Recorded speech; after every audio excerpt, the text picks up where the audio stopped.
Mida sa tahaksid, et Aps teeks, kui ta kohtub oma lugejaga? Mm, ma arvan, et kõige toredam on see, kui keegi loeb ja ütleb, et mul tuli endal ka nii hea mõte, mida teha. Üldse see ei pea olema lugemine või tähendab kirjutamisega seotud või tekstiga seotud, see võib ka mingi muu asi olla, mida teha. Aga ma arvan, et see oleks tore, kui sellel tekstil on nii palju jõudu, et ta saab natukene nöögida kedagi ka midagi tegema mingist leigusest välja. Sellest käivitamisest rääkides sinu 2 eelmist mitteametlikku kogu on pealkirja mõttes seotud elektriga. Mis sinu enda jaoks on see, mis annab sulle sädet asju teha? Ma arvan, et see on nagu täpselt sihuke asi, mida igasugused kultuuriinimesed kogu aeg ütlevad, et nagu inimesed ja elu ja mingi see tujurikku ja see oli mingisugune see pean saama Eesti Laulule, muidu suren ja see oli see lauluke Headus ja kevadine rohelus ja seal ütlesid need 2 sõpra, kes moodustasid selle bändi, siis ütlesid, et neid inspireerivad elu, varjud ja värvid. Mul on võib-olla sama. Üldiselt lihtsalt kogu aeg juhtuvad mingid imelikud asjad ja need panevad kirjutama ja üldse asju tegema.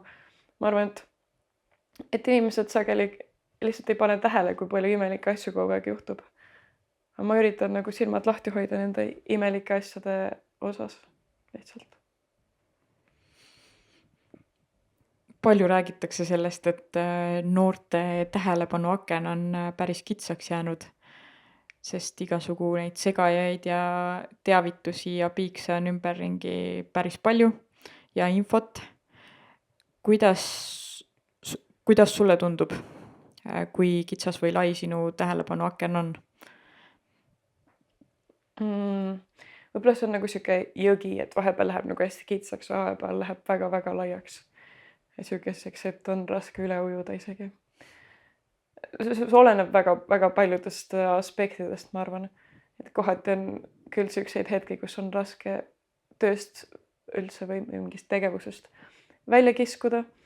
Aga kohati on ka siukseid hetki, kus iga 3 sekundi tagant iga mingi tolmukübeme langemine tõmbab nagu tähelepanu. Ometi sa oled natukene isegi võib-olla tuntud oma sõpruskonnas selle poolest, et sul on nuputelefon. Kuidas see otsus tuli? Mulle lihtsalt ei meeldi, kui kõik saavad mind kogu aeg kätte saada ja igasuguseid nagu tülikaid asju öelda ja kõik et ma ei taha, et kõik tahaks kogu aeg midagi ja tegelikult ma arvan, et inimesel ei ole kohustust ka olla kogu aeg kättesaadav.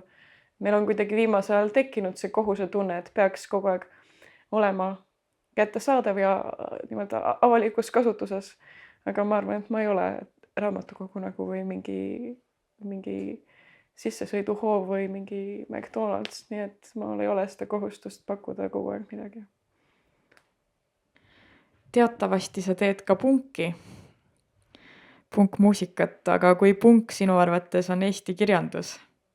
Kui palju see erineb, silma paistab, raputab? No mul on raske nagu seda mingi soome või tšeeli kirjandusega võrrelda, sest ma ei valda neid keeli väga hästi. Eesti kirjandus selles mõttes muidugi paistab silma, sest ta on nagu nii väike tükike muude paljude kirjanduste kõrval. See juba on, ma arvan, eriline, et ta toimub nagu mingisuguses konnatiigis, mõned ütleks võib-olla selle kohta.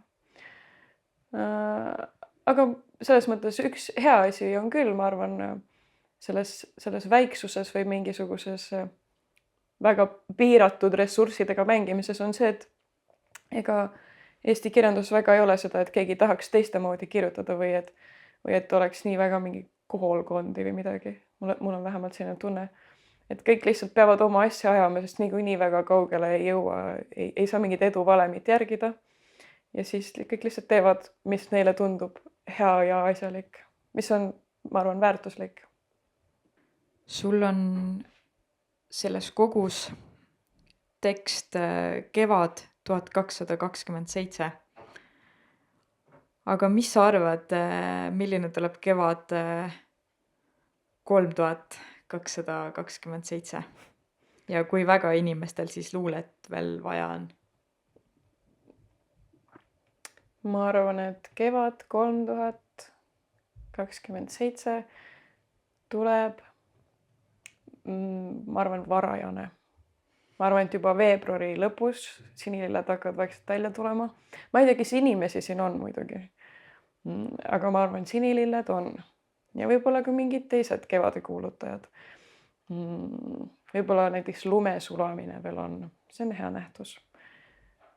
Võib-olla mingid linnud hakkavad tagasi jõudma. Veebruari lõpus veel ilmselt mitte, aga märtsi alguses võib-olla hakkavad. Ma arvan, ja luuletused võib-olla on alles, aga ma ei tea, kas inimesed loevad neid muidugi. Võib-olla loevad ka. Ma arvan, et nad võivad ise ka alles olla. Minuni jõudsid kuuldused, et tegelikult sulle endale luuletusi lugeda üldse eriti ei meeldigi. Kuidas siis nii? Mulle üldse nagu, mul on tunne, et mingid nagu sellised žanrid või diskursused tervikuna mind nii väga ei huvita. Et nagu mulle ei meeldi väga filmikunst. Mõned filmid meeldivad väga. Või et nagu tantsukunst ei meeldi mulle väga. Aga mingi paar tantsusammu on nagu suht head. Ja luuletustega on sama, et enamus tegelikult ei meeldi. Et loen ja mõtlen, ei huvita. See ei tähenda, see ütleb midagi minu kohta pigem kui nende tekste kohta. Üldse vist asjadega niimoodi, et see, kas meeldib või ei meeldi, ütleb midagi rohkem minu kohta kui nende asjade endi kohta. Et kas mul on seda tarvis või mul ei ole seda tarvis. Vist pigem niipidi. Sa ütlesid, et sind kõnetavad umbes nii 4 teksti. No, võib-olla 4, võib-olla natuke rohkem. Võib-olla 4 raamatut, luuleraamatut. Aga see on ka erinevatel perioodidel olnud väga erinev. On olnud ka aegu, kui ma olin ka kui mina veel olin noor, siis ma lugesin palju rohkem luuletusi ja see kuidagi tundus tol hetkel oluline. Võib-olla praegu on mingid muud asjad olulised. Ja ma arvan, et see on ka niisugune luule nägemine korraliku raamatu formaadis. See on nagu, jah, see on olemas, aga ma arvan, et see avaldub tegelikult palju laiemates ja erinevates vormides. Näiteks väga alahinnatud luuležanr on juhuslik riim. Kui keegi räägib ja siis juhuslikult lähevad asjad riimi. Geniaalne luuležanr. Minu jaoks seda võiks palju rohkem harrastada. Või näiteks poodide sildid. Mõnel poekesel on mingi täiesti geniaalne silt. Või näiteks see UFO baar on seal Stockmanni lähedal. Ja seal silt ütleb, kalje on, suppi on. No kas pole paremat rida? Ma arvan, et sellised luuletused huvitavad mind viimasel palju rohkem kuidagi. Sellised, mis nagu, mida sa ise ei leia üles, aga siis nad leiavad sind kuidagi üles. Mulle meenub üks poeetiline ülestähendus poeriiulitel. Kanasink tilliga viilutatud. Jah, väga ilus. Väga nagu jumal tänatud, et see kirjutati. Shakespeare poleks seda kirjutanud, ma arvan. Ta poleks selle peale tulnud. Aga ikkagi, millised luuletused on praegu top 4? Mis aeg praegu on? No praegu on sükeste praktiliste luuletuste aeg, sest kevad tuli ja ma otsustasin mingi nädal aega tagasi, et kevad jõudis kätte, nii et nüüd on praktilised luuletused. Ehk siis kevade märkide otsimine, õues jalutamine, nii 2 tükki, laulude kuulamine õues. Üldse õues asjade tegemine on nagu siuke peamine luuletus ja esimese rattasõidu tegemine. Ma tegin neile esimese rattasõidu sellele kevadel ja see oli hea luuletus. Nomineeritud luulekogus on muuhulgas selline fraas. Merel kehtivad merereeglid.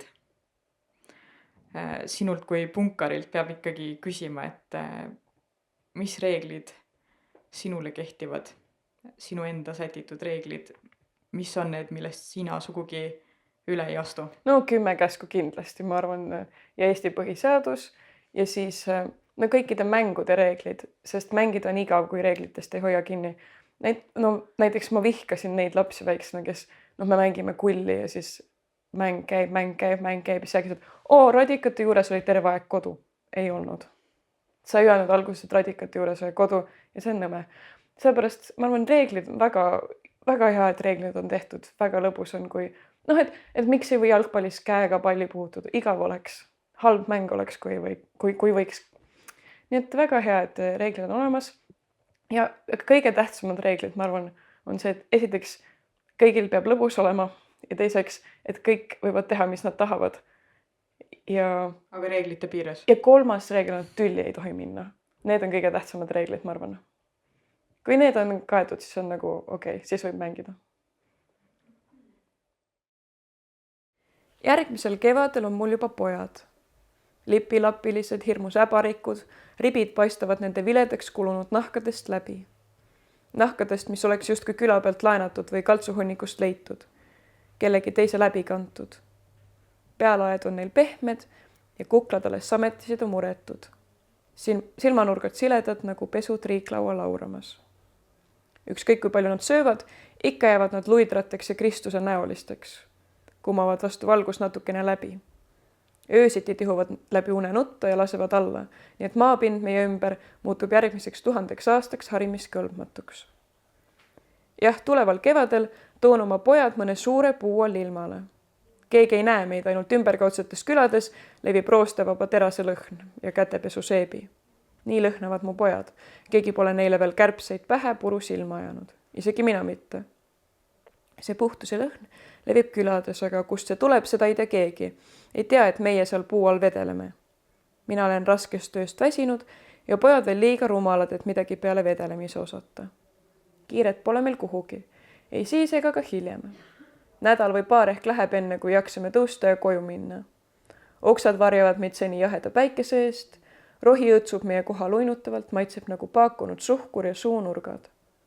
Laulan neile unelaule nii vaikselt, et need on rohkem nagu mõtted kui laulud. Nad ei kuule, aga usuvad.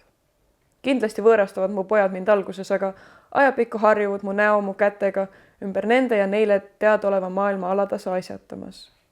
Nad peidavad oma päid mu põua ja seelikuvoltide vahele, häbenevad enda rumalust ja teevad alati kõik, mida ma tahan, arvates, et nad on ise seda soovinud.